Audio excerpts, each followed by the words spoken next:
how's it going? Good morning, Jane. Good morning. Morning, Jane. Hi, everybody. It's September 12th. I'm Jane Johnson with the Briar Hill Group at Remax Camosun, and I'm here with... I am Andrew Plank with Royal LePage. And Did you have a good September week? 12th, really, already. Wow. Huh. Okay. Did you have a good week? I did. Pretty good week. Yeah. So what are you finding is the happening in real estate in Victoria? For me, I'm finding buyers are being a little finicky. I've got a number of buyers, but I'm not hearing from them as much as I did. Definitely the urgency is down. So, and waiting for the right property is up.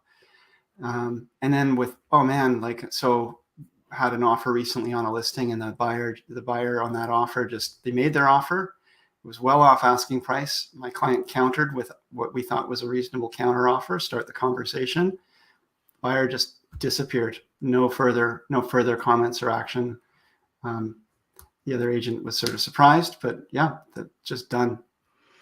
So, and I think, and you were saying something like that's kind of what we're both sort of predicting and seeing more of. People are just sort of saying, well, here's our offer, take it or leave it. Yeah. And I just want to say that, we choose to work with buyers choose to work with us. Mm-hmm. And there really is a thing I do believe called integrity. And just understand that you affect your agent's integrity if you write an offer and then you just ghost them or go by the wayside. Sellers will start demanding things like non-refundable deposits if this is what's going to happen, because they want to know that the buyer's invested in the property.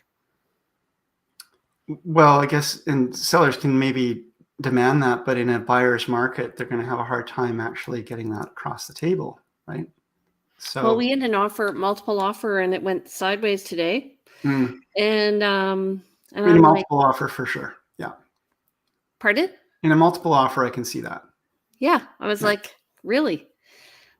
Anyway, but we are going to be really it's so much different than it was, 4 or 5, 6 months ago, where there was many unconditional offers and so forth, and now it's just completely the other side of the table for who is in control for negotiations.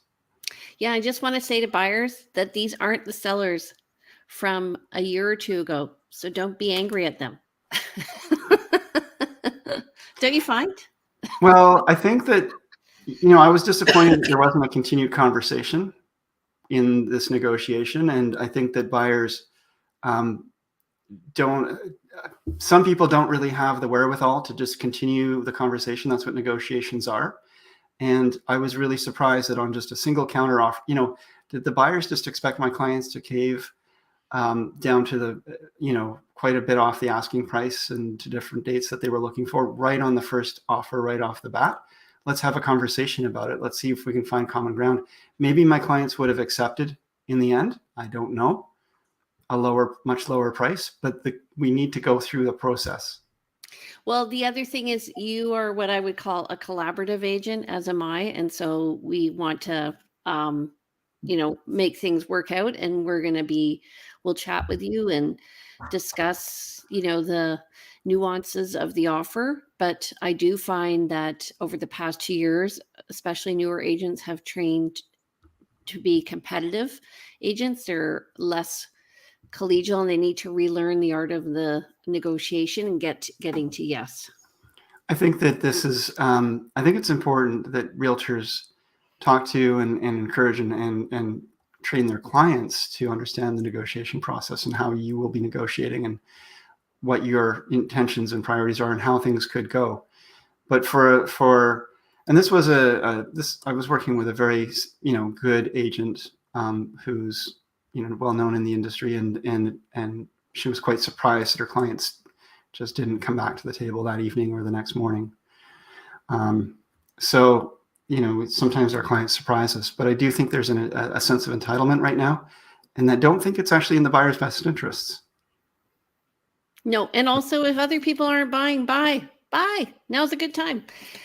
Okay, so we have lots to cover today. Mhm. We are doing our market update for the end of August. We're going to go through that super quick, and then we have Doug Dolan of our Dolan Construction. He's talking to us from Nanaimo.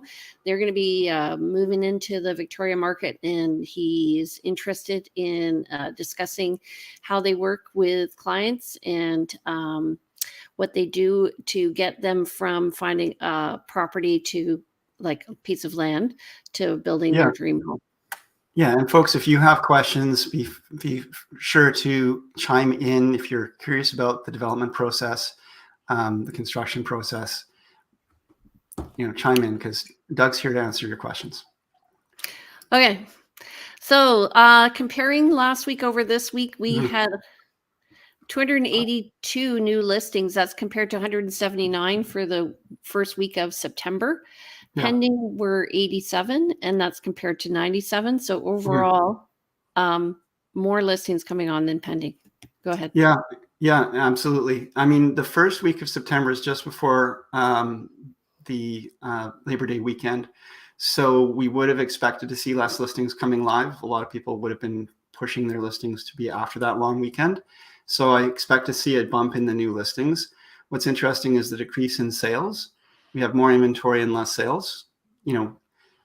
More inventory to choose from in terms of new, fresh listings, but we had 10 less sales. So that's an increase in price. An increase in price decreases. Right, which is interesting to me. So it's just saying, we're now more established in September here, and let's get the price on the market. So that is over 200 price decreases in 2 weeks. So sellers take note. Okay, go ahead. And I should say too, we just had a bump in interest rates, and that often causes another pause in the market as people kind of adjust to and try to understand what that could mean for them. So that also will put a bit of a pause. And I always find that sort of causes a pause, and then people get back to the business again afterwards.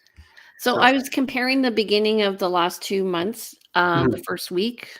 So I just wanted to show you guys. So net unconditional sales for up to now in September is 131. In the first week of August, it was 83. And September of 2021, they had 761 sales. So we are down year over year in terms of sales, but up month over month. Right. Yeah. So, new listings at 384 for the past or a month to date, and that's compared to 978 for the month of September. Yeah, and I'd say that's kind of on track. I mean, if we're September 12th, we're kind of a little over a third of the way into the month, and you can sort of triple this number, and we will be actually at that point above the September 2021 if it falls on, continues that pace. So maybe at the end of this month, we'll see 1,000 new listings plus or minus 100. Active listings are, of course, up over last year, where we had 1,124 active listings on the market, but still 2,152 is still, I would consider, low inventory in general. We're still low on or under the long-term average. And actually it's remarkably consistent month over month. Yeah. And year over year. Yeah. Okay, total active listings for the past 2 years, we were at 2,600 in their first year of COVID, August 2020. So last year around August, we were just under 1,200, and now we're back up around 2,200. So we're on a recovery, but you can see it's sloping down, and that is more of a normal, I would say, curve. Yeah, and you can see the active listings in 2020 from September going in a downward curve, from 2021 in September going in a downward curve. We've reached August, and we're going to have September, and we can expect this curve to continue to go down. That's just the number of active listings. It's not, and it does relate to sales, of course, but it also relates to how many people are bringing their properties on market and how many properties are expiring unsold and not coming onto market. So these numbers. This is where we'll see sort of more how these numbers are affected. This slide here. Jane, you want to take that? Yeah, so I remember 2 years ago, we were going through this 100,000 sales a month, and we were just like, oh my God, that's crazy. Last year we were at 800 around 800 for August and September. And now we're down around 500. This is more normal, I would say. The ratio, you can see where the solid line is compared to where the bars are compared to the line. You can see the Right. ratio is below 50% here. And again, for folks, the bars are the number of listings that have come on in that month, and the line is the number of sales that happened in that month. Yeah.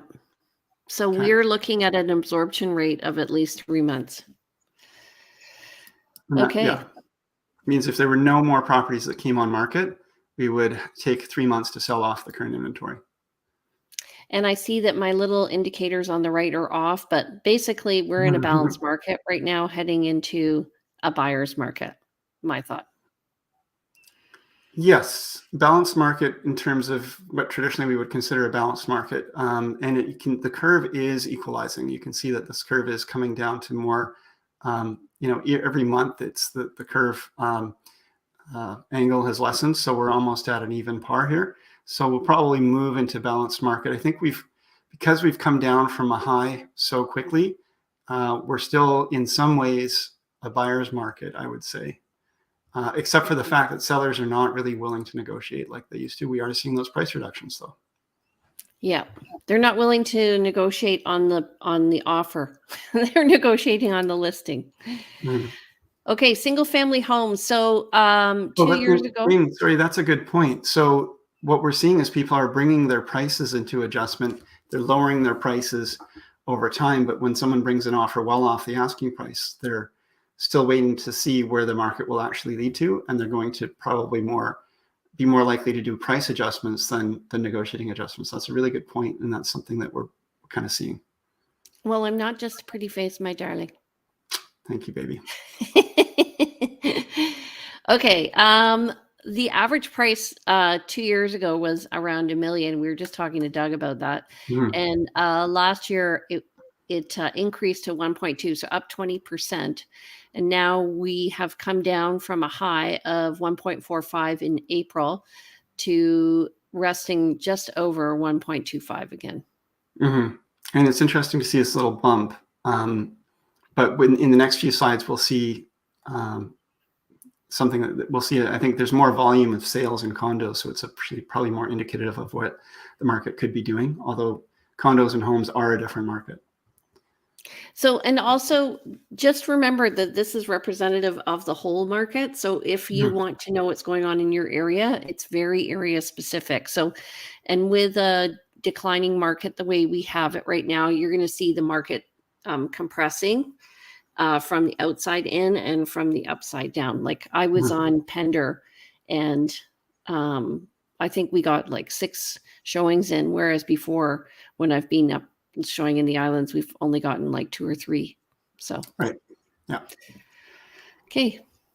So this is so this again is the curve that I'm saying, we're seeing this downward curve in pricing from a high in January of 2022 of, around 680,000 for average price for condo. That's again all areas. So again, it's area specific for your home. But it's been coming slowly down in terms of price. And then there was more of a abrupt drop between June and July. And here we are in August, or, we're looking at August stats, and it's again dropping. But this curve is not necessarily showing, it's hard to say if this is really how steep of a down curve we're going to see here. I don't see this as, hitting a cliff. Right. Okay.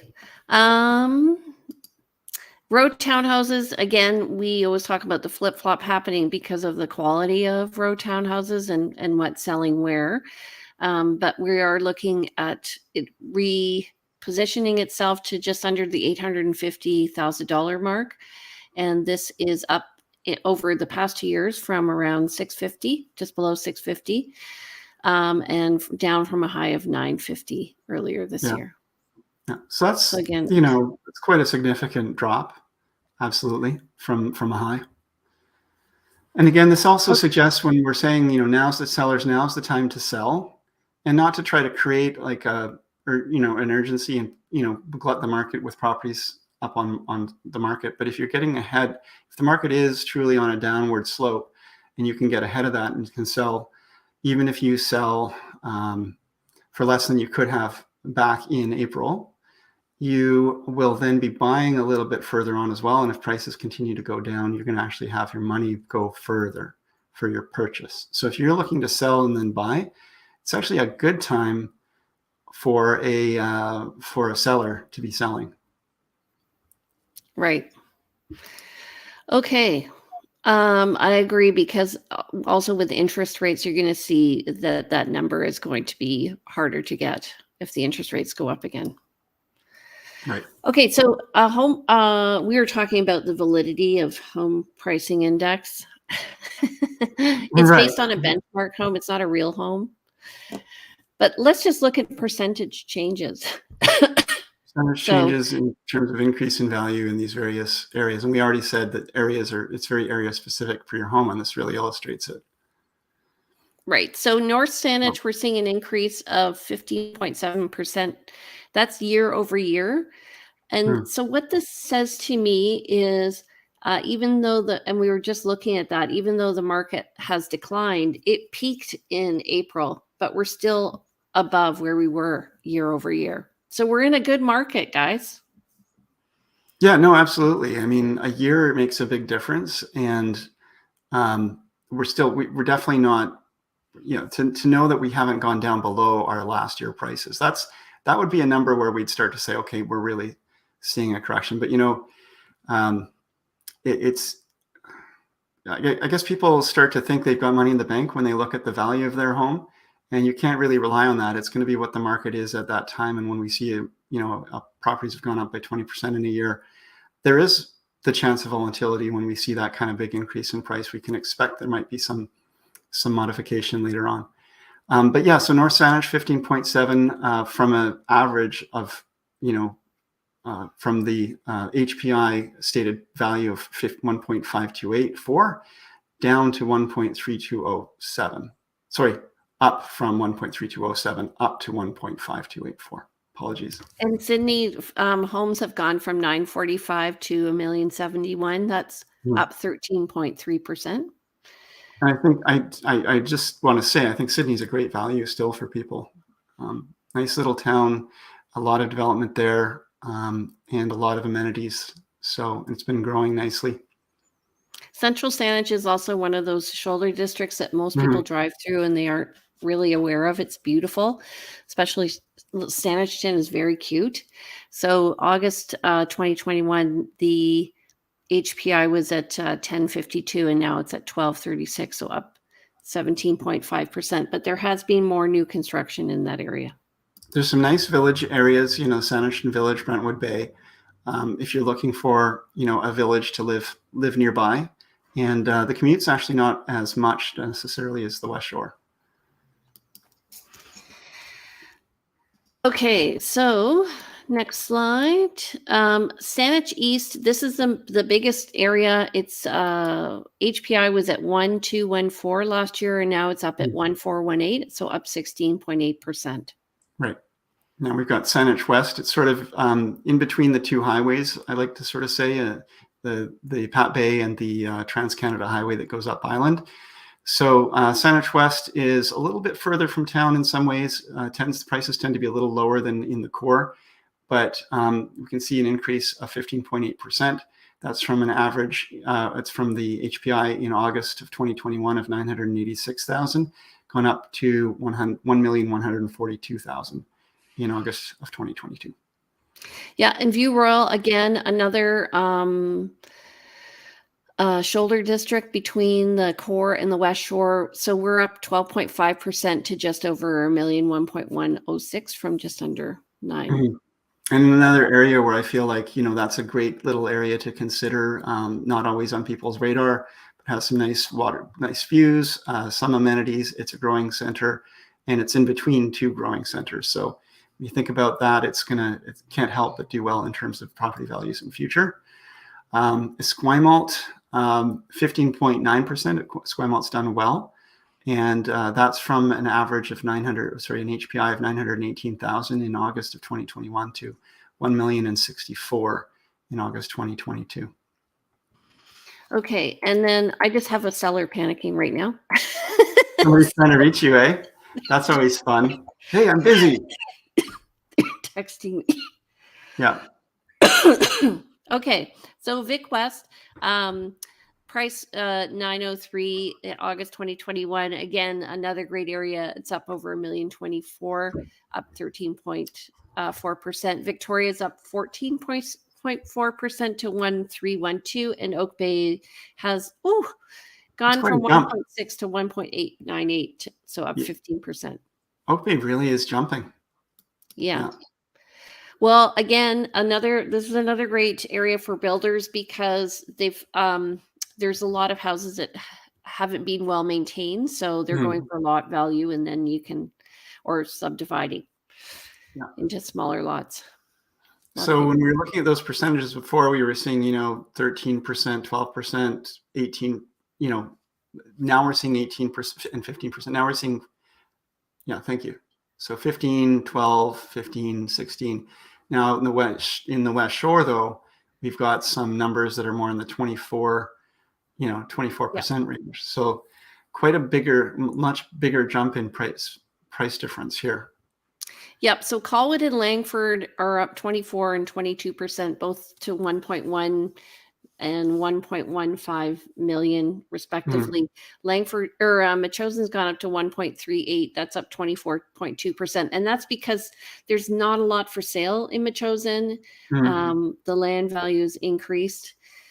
And Souk and the Highlands are up 18.3%, and the Highlands up 15.2%. And I will say, I was looking in the Highlands, it was very hard to find a property there. I was going to say, Highlands won't have many sales, and it doesn't have as much amenities near it, unless you're right on the border of Langford there. So it's, I can see why Souk, which has been really developing, is going to have a higher percentage of a rise in value because it's still more of a center. It's got more amenities around it. It's got the ocean right there. So of course, Souk is going to go up more quickly than the Highlands. Interesting to see Machosen going up that quickly. Well, it's because I would say a year and a half ago, you couldn't get anything under $1 million, but now that's not the case. Yeah. Okay. So we're going to move on to our guest speaker, who's Doug Dolan. I just want to say as well that we're on every Monday morning at 10 a.m. So please join us. We're on Facebook and YouTube. So Doug, come on in. How's it going? Hey, good. Thanks for having me. Thanks for meeting us, Doug. So how long this is a family company, right? Yeah. My dad's been doing this for about 35 years, so quite some time. And I've been involved more or less for about, I'd say 13 to 15 years. I had a couple of different things that I tackled in my younger years. But the last 3 or 4 years have been, hard at it. And you're based out of Nanaimo, but you're working, majority of the island.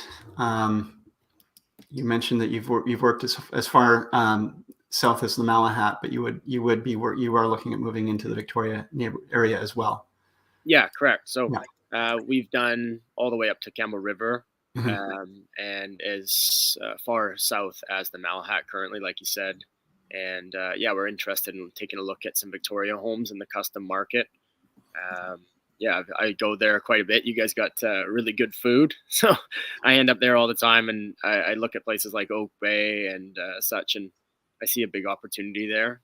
Build some nice houses, and whether that's spec opportunities where you come in and we build something out and then put it to market, or if that's just customer first, which is typically what we do, customer first situation, and build someone a custom home, specifically tailored to them. Right. Yeah. Okay. So let's you might want to work with this slides. Tell us about your company. Yeah, sure. So like I said, 35 years. My dad's been doing custom homes. I joined him 15 years ago. My dad, to curate it, make it simple, has always been a big proponent of, doing what you say and keeping things, I wouldn't say simple, but, he's a big believer. If it wouldn't work over a handshake, it just doesn't work. We always try our best to pick clients that we believe are going to work well with us too. It goes back and forth. They do their due diligence on us, but we also like to do our due diligence on those that we work with. The custom space is so it's so personalized, and there's just a lot of back and forth that it's not a great space to pick a bad customer or a bad builder. You're going to spend a lot of time with each other. So that's always been very important to us. And obviously I learned that from him. So he's passed that down to me, and we continue to do so. So yeah, trust is super important to us, and setting it up so that these people feel safe, right? It's a really big investment. I believe the numbers stand that most people, a custom home is the biggest investment they're going to make in their life. So you got to handle that with, appropriately, because people are nervous, and there's bad experiences out there that people hear about from other custom builders out there. And so you're trying to make people feel safe, essentially.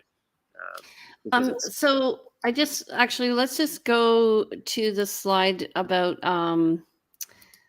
hold on, about this one. So like, I find that there are certain people who like to build new homes, and there are other people who like to have, like regular, would you call that a spec home? No, you wouldn't call that a spec home. Do you mean customer second, something that we list and someone buys? I do call it a spec home, technically. I think spec sometimes makes it, there's like a bad rap with spec, but you could call it a custom spec. I think sometimes that's what people are calling them nowadays. It's a high quality home, yet no one had input except like an interior designer and ourselves, and then hopefully someone likes it and buys it. Right. And sometimes depending on when they get in, they can make decisions, right? Yeah, I mean, the earlier someone engages us, the more likely that there's room to change without, too much detriment to the timeline. But at the same time, if we were in an agreement, it's up to them, right? That's the whole thing. Is we've done some spec homes up in Parksville as of recently, and we're still doing some.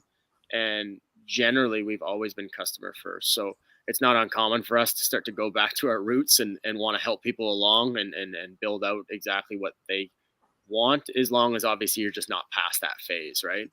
Reaching the point where you've bought supplies, or there's additional cost to do more interior design or whatever. And obviously, if you're starting to move walls and things, then you're getting into a more complete redesign and more custom. So absolutely, there are definitely builders here where let's say they're doing a row of townhouses, and they will say, you've got two color schemes to choose from.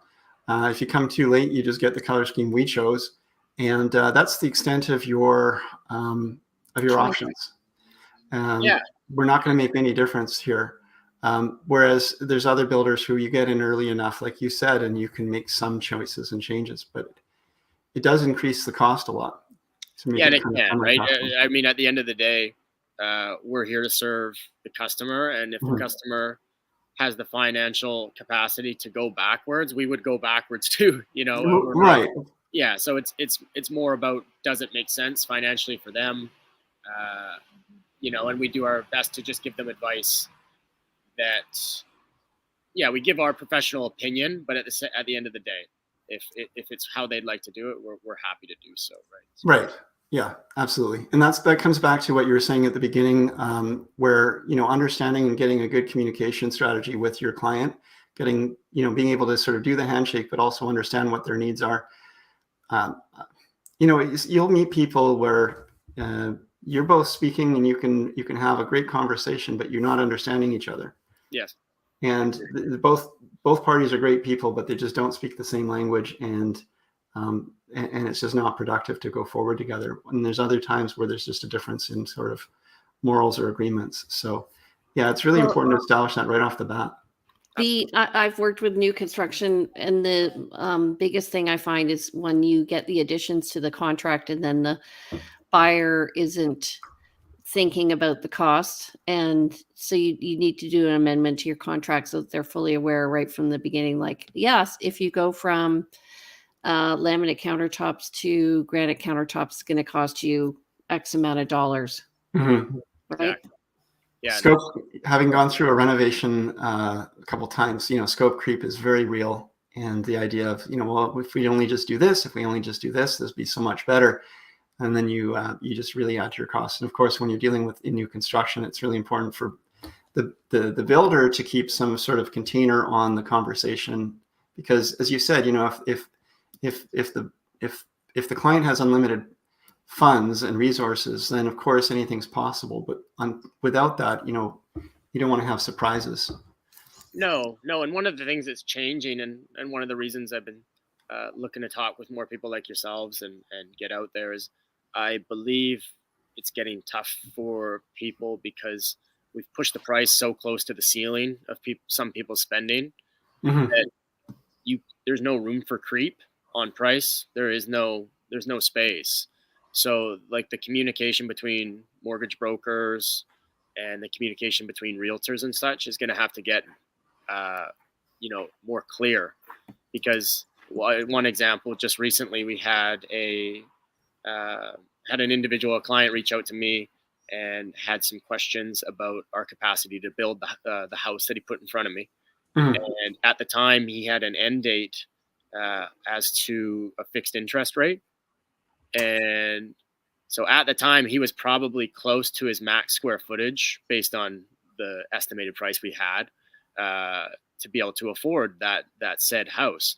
Well, the communication and the things needed to be put together to get it back in front of appraiser on time so that he could hit it. Well, it turns out we didn't hit that deadline based on, it was probably too tight to begin with, but there was just a certain amount of appraisers busy and or not completely invested in the process. And so then we came back to the table at the new interest rate that I think we had maybe another 3 or 4 weeks of that fixed interest rate. And because of a couple more hiccups on their end and on the mortgage broker side of things, it got squeezed one more time. And so I think when we first met this guy, he had a 2,800 square foot idea. And by the time we were done with those hiccups and the lack of communication, we ended up, he would have been sub 2,000. And so that's a tough hit for people to take. So that's a significantly different home.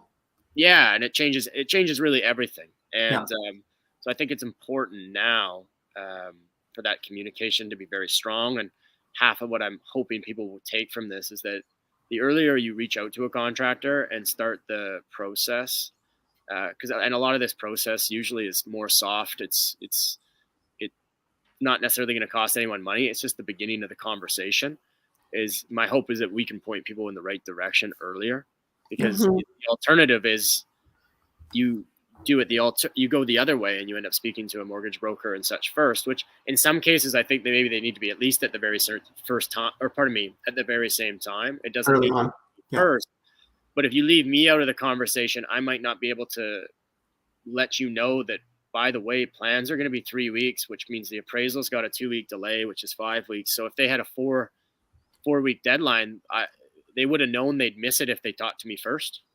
Or so. So it's just something to consider now, because again, prices have went up significantly, as you know, and I would assume a lot of people have passed their ceilings of borrowing power. Yeah. And it's no fun to go out and design a house that you're instantly going to have to go back and redesign. And it's really it doesn't really make it any easier for us. It's no fun to let people down. And it also it's really just money they didn't necessarily need to spend. A conversation could have solved that. So This is a lot of analogies between that and when we meet a new client, we have a conversation with them and try to determine their needs. And then again, in a shifting rate environment, that also there's a lot of conversation about shifting their needs as well. Yes, but also getting them talking to the right people right off the bat. And people often leave it too late. They're ready to buy, but they haven't done. If they'd come and talk to somebody even 6 months, even a year before they were planning to, just start gather a little bit of information, not have a deep conversation. Just get a little bit of an idea of where you could go from here. What are the key things I need to be aware of? Yeah, it doesn't need to be a very long conversation. Honestly, it's one of those things that, again, it's more of a phone call, and it can be super casual, and it can end up turning into more than that, obviously. But it's just, I think, in some cases, I feel that contractors have been put later in the process than possibly needed. especially now. It might have been one thing when they were guaranteed the opportunity to afford something just based on the prices weren't so crazy and so close to their top of their budget. But now that we're right there, it essentially becomes more important to touch base now, because Yeah. at the very least, we might even be able to give you a ballpark cost per square foot. And you can even do a little bit of your own math, on the back of a napkin and get an idea if you could even afford it. And then you can at least take that back to your mortgage broker and have those questions answered. And, either instantly know that it's time to redesign your house, or at least you just don't go, multiple miles in one direction and have to come backwards, right? What I'm finding now is a lot of people go to homes, go to a series of homes that a builder's building. They Yes. find the builder there. They kind of fall into a relationship with them. Mhm. And then they end up deciding to build with them in that development. And so then they do their changes. So it's it's very rare for a buyer to have the vision, I find, to be able to look at a lot and see what kind of house can be built on it. Absolutely. Yeah. So, we can be helpful with that too. Like, I've put it out there to people, and I will continue to, is if you have us out, even to be there with your realtor and take a walk, we could help make we want to make sure it works for you, ideally, but at the same time, I think where the value we can bring in the alternative direction is help you figure out your no earlier. So it's, we can bring even our designer, like we work closely with a designer, so he could come and give you a little bit of an idea right away. One of the other things that we bring to the table is our connections with surveyors, geotechs, our environmental people, and our ability to call on them early in the process, even just for casual walks of a site. That just puts you in a position that less and less surprises are likely. Like one of the things, that we're seeing more often now, and it can be super unfortunate, is because we're customer first. There's a lot of cases where they've already purchased land. Yeah. And so they have it in their mind, they've checked out the municipality, and they're assuming based on those wait times, they'll be starting their house at X time. And we get pulled into the picture. Obviously, they've already made the purchase. And it turns out that there's some sort of stream or a tree or, just something on an environmental side of things or on a geotechnical side of things that is going to cause a major delay, right? Like one specific case recently, we came across a client who we're continuing to work with. It's just obviously taking longer now. And they have a property that had something that you wouldn't call a stream, but it's a stream, right, by those standards. And now that has to go uphill, I believe, into the provincial government and be reviewed. And so now it's probably, instead of just a 3 to 4 month building permit, there's a development permit that may take almost as long. So you could. And there's probably a chance that this, in some cases that wouldn't even be approved, a tree that can't be moved, or a stream that just, they won't approve a building, within the riparian area. Yeah. So we have here pros and cons. So Doug talks about knowing the costs and fixed pricing, differentiation and branding. So you're having your house stand out from your neighbors, having a tailored product. So that would allow you to really determine all your fit and finish for the products. The binding contract is interesting to me. So once you've set it out that you said you're going to buy this home, you do have a binding contract. I guess we've lost Doug. I hope he's able to get back in. Yep. So let me just bring the slides back up. Thank you.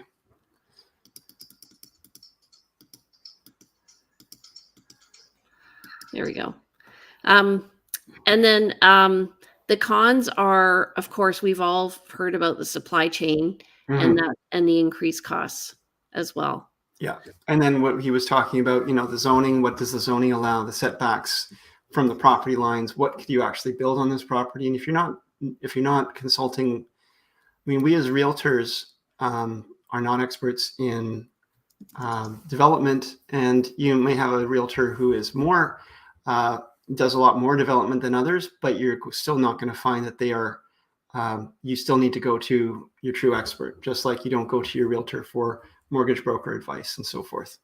Or building inspection advice. So bringing in a developer, making an offer subject to inspection, and maybe during that inspection you bring your builder in to review this stuff and give you a sense of what actually can be built on this property. Yeah, and so just, maybe your dream home isn't going to fit because of the slope of the land or whatever. I mean, I've been in a few houses where we've expected to, the floor plan has expected to have a lower level, and so where there would be a staircase, there's just this open area, and people come in and they don't know what that area is for. It's really interesting to see. So let's just talk about the pros and cons here. Sorry, frequently asked questions. Oh, here's Doug. Could you go back one slide though? Hey, yeah. Sorry, guys. Hi, Doug. Yeah, sometimes that just happens. We were just going through pros and cons without you there. Yes. Development costs. We were on development costs. I think you skipped over this, and I just wanted to say development costs. There's a lot of people who don't understand that there's additional costs that the municipality might require if you're building a home. Yeah. Yes. Sorry. Yeah. So you can have. I'm not sure what they're calling it in Victoria at the moment. We call ours DCCs, or in some cases I've heard CACs, or so amenity contributions, depending on what phase or how much of a reno, or if you're subdividing, et cetera, et cetera. Depending on that will obviously depend or create the cost that you're going to incur. I know, like, for example, a new lot is sometimes approximately, at least up in the Nanaimo area, about 17,000 or 17,500. So those are just costs for people to consider if they're doing a subdivision. Usually you don't really incur any of those on a renovation side of things from a single family perspective, so you're safe there. But yeah, it depends on what phase they're at, if they already have that property with a home, or if they're in a new subdivision. But the development costs don't come into play too much on the custom home side of things typically. But yeah, it is something to consider. And the other cost before I cut out there, is some of those costs might be phase one, if they need to check into the property and make sure there's no environmental issues. Those things are worth considering. Just even the consultants, that's another part of the conversation that we can have, is we might look at the property and instantly know approximately that there's about to be a $10,000 bill coming down the pipe, right? Just based on that specific property, might have some clear geotechnical issues. And those are just things that people might not expect, right? And it helps to get it in early, because the earlier it's in, we do that, the more likely it can be a part of their mortgage as well, right? It can be a part of the contracting, which means they just might not need to come up with it as cash. It can be more something that at least debt helps service those consultants. So. Great. So I just wanted to go on to the frequent questions. How long does the design and permitting process take? Sure. Yeah. So typically, design, it's so customer dependent, because some people are going to pick faster than others, right? And some people want more and more custom. But a reasonable range with design is going to be somewhere between 3 to 6 weeks once you've engaged with our designer. And then after that, everyone's happy. Typically what happens is we move to an estimate before we go to the permitting phase. And that estimation can take somewhere in the realm of 2 to 4 weeks tops. And the reason it can go past the 2 weeks is sometimes when people get that initial estimate back and they take a peek at it, they realize that there's certain costs in there that are either too much or just unnecessary for them. And so that we go back and we might have to relook at a design in some cases, or just take a look at the specs inside the home. They might decide, hey, this $8 a square foot flooring budget is unnecessary for us. Why don't we go to $6? And so the reason that's why I'm using those ranges is, honestly, it can be quite fast if someone knows exactly what they want and already has plans. But at the end of the day, you're looking at, like I said, 3 to 6 weeks with a design, with our designer, pardon me, and then 2 to 4 for the estimation process and the signing of a contract. And as soon as we sign the contract, typically at that point, we move right into permitting. The permitting will depend on which municipality you're in.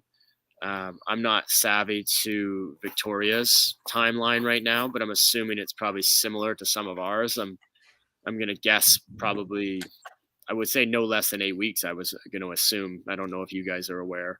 Depends where you are. Like there are 13 different municipalities. That's true. Yeah. So it can be very long or very short. And I do find that builders tend to get comfortable in different municipalities, and then they know who to contact and all of that. So up island here, it's not uncommon for us. Parksville is quite quick. So they're looking sometimes between about 2 to 4 weeks. Nanaimo's not too bad either. Nanaimo generally has been squeezing people in under 8 weeks. And then we have the RDN there, the regional district, has been taking a little while. And that's been somewhere in the realm of 8 to 16 weeks wait times at the moment, and definitely usually over 8.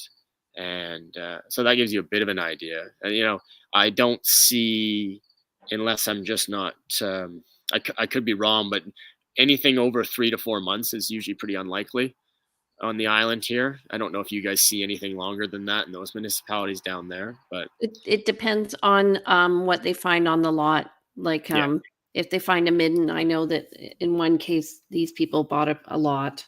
They weren't my clients, but it's now for sale. And I went to the lot and I was like, okay, now I know why they're selling again, because I think geologically there's important stuff there.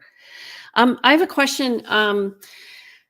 So they're talking, one of your questions you have here is about buying your own material and hiring sub-trades. And my thought is the answer would be no, because you guys are controlling the cost of the build. Absolutely. So, I mean, there's a gray area there. And the reason I brought it up is it's so common to get asked that early on. And so, I mean, there's a few reasons why it leans towards no. I mean, one of them is we still are responsible for the end result. There's delegating a little bit of the process doesn't take away the fact that we're responsible for the whole process.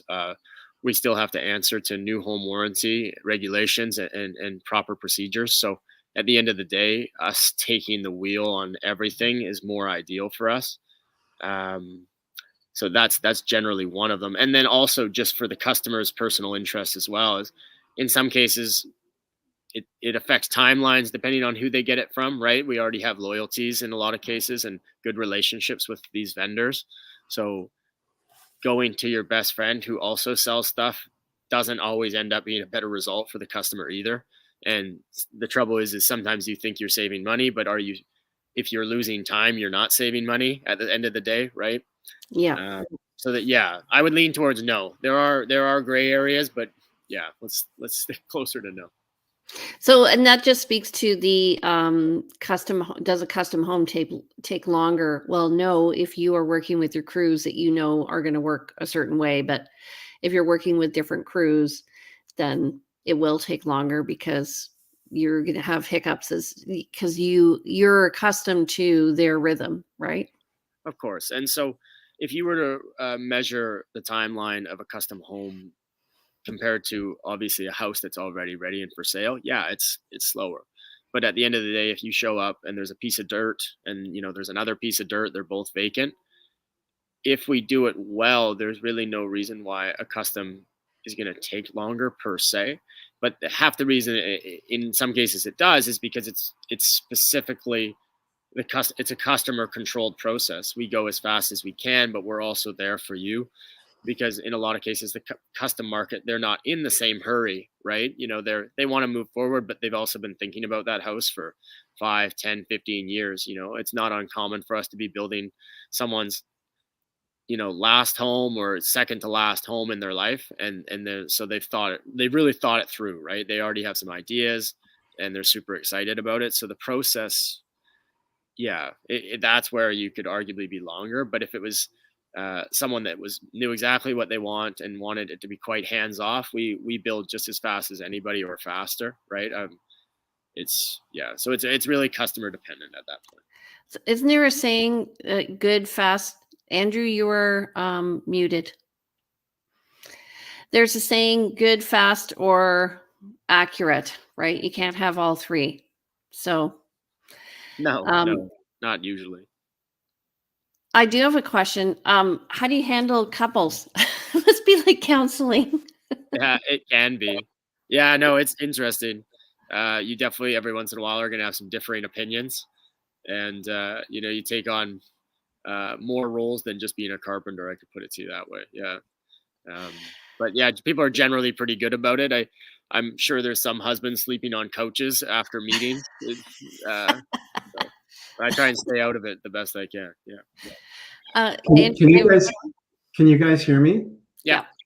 Okay, great. It was, for some reason, it was not letting. I felt like Jane kept interrupting me because I kept trying to say things. I was getting talked over. Now I understand why, because Jane, we usually have pretty good.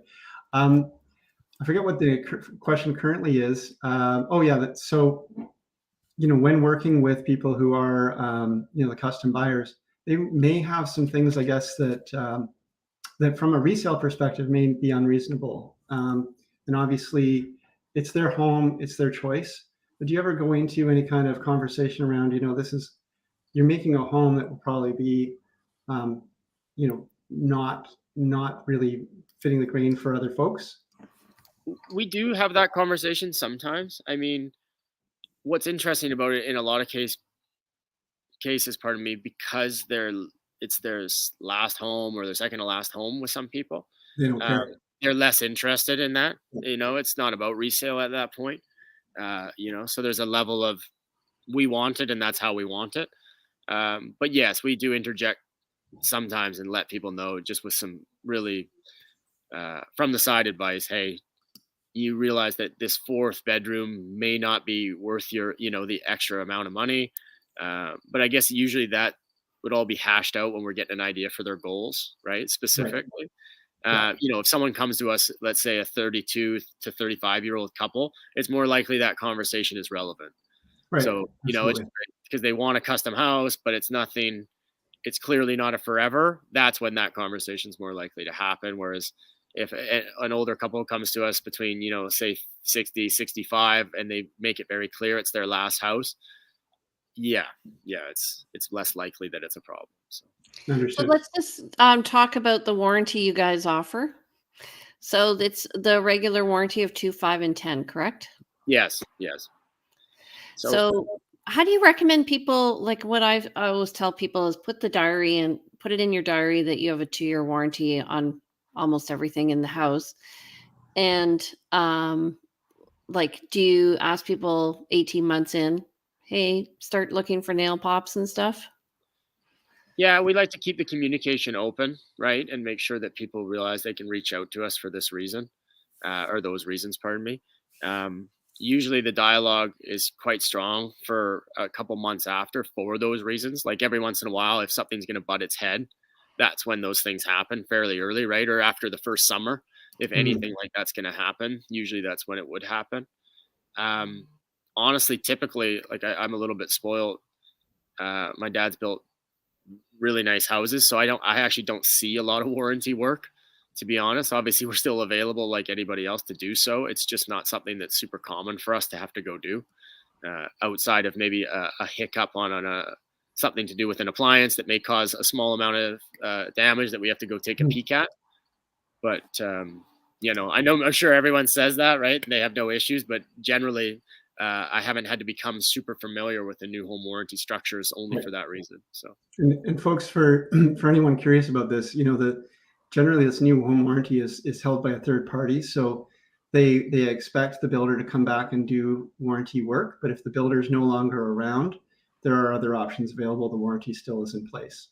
And yes. I do suggest that you do your research on your builder to see how long they've been in business and whether or not there's a reputation out there for them actually following up and doing the home warranty issue. I know with some condo buildings, there's been some fights, actually, litigation. Around the warranty. Yeah, getting, is this under warranty? Is it not? And so forth. So tell us about your future plans here. Sure. Yeah. So we are going to stay in the single family space. We enjoy building custom homes. I think Vancouver Island is going to be a fantastic place to build homes for quite a time to come. Um, we are looking at other opportunities on the multifamily or commercial basis. So if anyone's looking for a builder, those are some things that we are interested in. And we are currently working on some small developments as well, mostly in the single family space. So, if you look to us or keep an eye on our Instagram page in the next 6 to 8 months, there should be some opportunities for people that are looking for a lot or more than one lot, depending on who they are. And then down the road, we are interested also in either partnering with or acquiring construction businesses or things related to construction. I believe one of the things that will be a good way to differentiate yourself in the future / create a better customer, a better process for the customer will to be control some of these other facets of the industry, just Yeah. based on where I think most of the things that have went wrong or not so much wrong, it's a natural thing, right? Is one entity has their own interests and the other entity has their own interests, right? But bringing those home and under the same roof, so over time, someone can come to us and in the same breath, they're designing their house and, just down the hall, they're also securing the finance for that house. I think that could, it's like a model, like a Google model, right? All those great acquisitions have only made life easier for people and brought down costs. So I see that as a potentially a smart way to help serve the customer in the future, right? And whether that's just very strong partnerships with the other aspects up or down the supply chain or sideways with other contractors, just as things get more expensive and the supply of, I'm sure you guys are seeing it in one way or another, is there's a lack of people too, as far as labor, right? So how can we better serve our customers in the future is going to be a lot about, I think, cleaning up these communication channels and making people realize that it's in their other parts of the industry, realizing it's also in their best interest to work closely.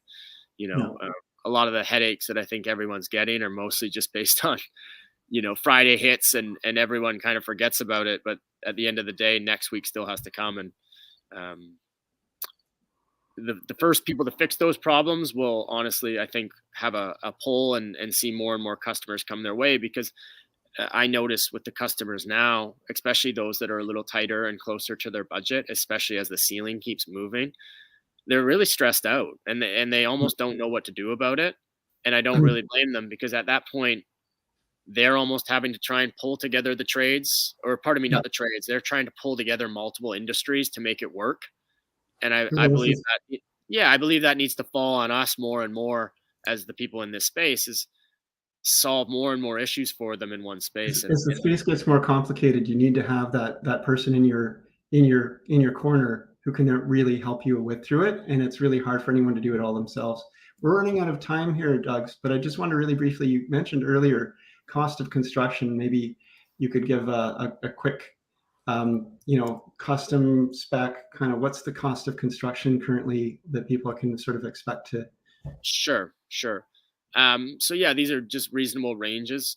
In the new construction space right now, it's not uncommon to see between $300 and $400 per square foot. Obviously, ranchers are usually more expensive per square foot just because you have less economies of scale, but technically they still might not be more expensive. They just, per square foot, you should be ready for that. Okay. We have seen it go over those prices and slightly under, but it's not very common lately to go under. But it's a good range. Someone should, at least when they're thinking of what they want, keep in mind that if it doesn't make sense at those numbers, that there's more due diligence to do. Renovations, it's not uncommon currently to see between $150 and $300 a square foot. $150 a square foot is going to be a lot closer to very simple flooring change, maybe some baseboards, some paint. And then getting closer to 300 and possibly plus is going to be getting into when you're getting closer to down to the studs, right? You've tore it all out. Additions are very similar to new construction. they can be slightly more expensive only because to get the house to a place that it's ready to take on that new square footage, there's some labor in the opposite direction first. So really an addition is just new construction with some of that labor typically. And then demolition or keeping an eye on hazardous materials seems to be about a $30,000 to about $75,000 hit, depending on the size of the home. So I just think when we first got into the business, 15, 16 years ago now, the cost to demolish a home was around 10, 15 grand. And that was everything. But now you're telling me up to 75. Now that seems to be when you get in a super hairy house that has things, kind of the pre-1990s. Oh, sorry. So that was, I just reached out to a hazardous materials consultant and someone that does the whole process and said, you got to give me a bit of a range here. And he said confidently that that's a good range, and over 75 is unlikely. It's just helpful for people to realize that if they're walking into a house that clearly looks like it's in rough shape, that if we have to tear it down for you, there's just a chance that needs to be considered a price. You're better off buying vacant land in that case than a home that's already been built. That's right. So, hey, Doug, how do people get in touch with you? Yeah, so we have our website there. Oh, thank you. You brought it up for me. So we got our website, rdolanconstruction.ca, and you could email me or give me a call at the phone number there, 250-716-6928. Even on Instagram, our Instagram is just at rdolanconstruction.ca. It's worth a peek. We got some projects on there that you can look at. And we're happy to hear from people, and definitely want people to realize that it's the first call is free, right? Take a shot and give us a call, as I think that we can be quite helpful, right? And maybe save you some pain in the future. And you're looking at moving into Victoria? Yeah, we're happy to look at opportunities down in Vic, and for anyone that's north of Vic, we're happy to look at those as well. As far as, like I said, it's not that we wouldn't go above Camel River. It just starts to become a bit of a stretch, and likely at that point just maybe more expensive than someone's going to want to pay for to get you all the way up north. So right. Okay, thank you very much for coming. Just stay on the line. we're just going to summarize, but we'll be back with you in a bit. All right, you guys. Andrew, thank you again. How do we get in touch with you? Always a pleasure. Thanks, Jane. So you can reach me, give me a call or text at 250-360-6106, email info@andrewplank.com, or check out the website, andrewplank.com. And as Doug said, phone call is free. Feel free to reach out. And he's on Instagram as Plank Andrew, right? Correct. Yes. Okay. I did put that in here and I forgot to update it. So I am saving it right now. Hold on. Pardon? There you go. All right. And if you want to reach me, my name's Jane Johnston. I'm with the Briar Hill Group at Remax Camosun. You can reach me at briarhillgroup@gmail.com. You can visit my website at briarhillgroup.com or at vancouverislandtime.com. And I am on Instagram at Realty Teacher Remax Victoria or Vancouver Island Luxury Living. Okay. And don't forget, we're here every Monday. So we need to subscribe. Yep. Don't miss an episode. Make sure you subscribe. And if you have something you want us to discuss, like contact Andrew or myself, and we'll be happy to put you on. We're interested in interviewing builders, inspectors. Anyone industry related, or if you've got something to say that you can connect to what we do here, we'd love to hear about it. Yeah. Okay. So we'll see you, Andrew. We'll see you next Monday. I'm away for the next 2 weeks. Right. And then we'll be back in October, all of us together. All right. Okay. And you said we were bringing Doug. Oh, we're going to talk after. Gotcha. Okay. Great. Thanks, everybody. Thanks. Bye. Bye.